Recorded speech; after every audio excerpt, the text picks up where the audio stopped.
simple және present continuous. Present simple осы уақытта болып жатқан іс-әрекетті білдіреді. Оны present indefinite деп те атайды. Present simpleде сөйлем құрастыру үшін біз етістіктің бірінші формасын қолданамыз. Play, drink, learn. Бұл форма осы есімдіктермен бірге қолданылады. I, you, we, they. Ал he, she, it есімдіктермен етістікке s жалғауы қосылады. Мысалы, I, you, we, they мен айтатын болсақ, I play tennis, етістік бірінші формасында қалай тұр, солай тұр. I play tennis. Ал he, she, it пен he plays tennis деп тұр. Сонда play деген етістікке s жалғау қосылады.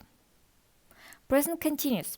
Дәл осы уақытта орындалып жатқан оқиғаларға қатысты айтылады. Present continuous осы сөздермен кездеседі. Now, at the moment.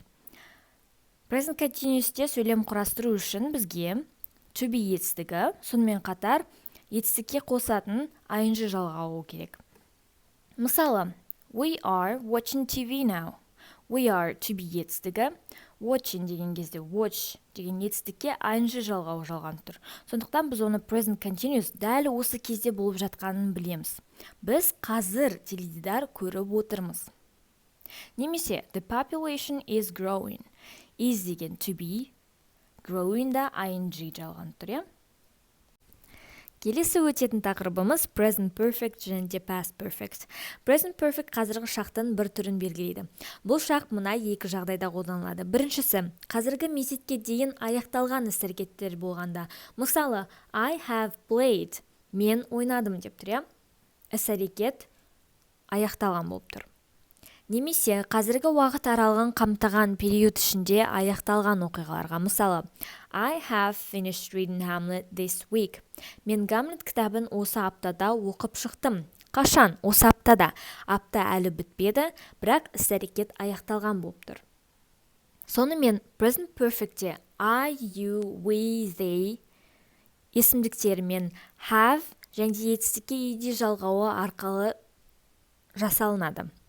Ал he, she, itке has және етістікке ed жалғауы арқылы жасалынады. Болымсыз болған кезде have, hasқа not қосылады, ал сұрақ болған кезде have, has сөйлемнің алдына келеді. Past perfect. Past perfect мағынасы орындалып кеткен өткен шақты білдіреді. Мысалы, by 1994 he had become a famous artist. Бұның аудармасы 1994 жылына қарай ол атақшы суретші болды деп тұр. Сонда 1994 жыл өтіп кеткен уақыт. Осы уақытқа қарай ол атақты суретші болды. Past perfectте had пайдаланылады. Had бұл to have-тың өткен шағы. Сөйлем құрылуы. Сонда hadқа ed немесе бұрыс етістіктің үшінші формасы қолданылады. Мысалы, she was happy. She had started a new hobby. Бұл жерде she was happy дегенде was to be'дің өткен шағы болып тұр. Және she had started a new hobby деген кезде had қолданып тұр, have-тың өткен шағы. Және де етістікке ed жалғауы жалғанып тұр. Сонымен past perfectте I, you, we, they мен had қолданылады екен, және де етістікке ed жалғауы жалғанады. He, she, it болғанда да had қолданылады.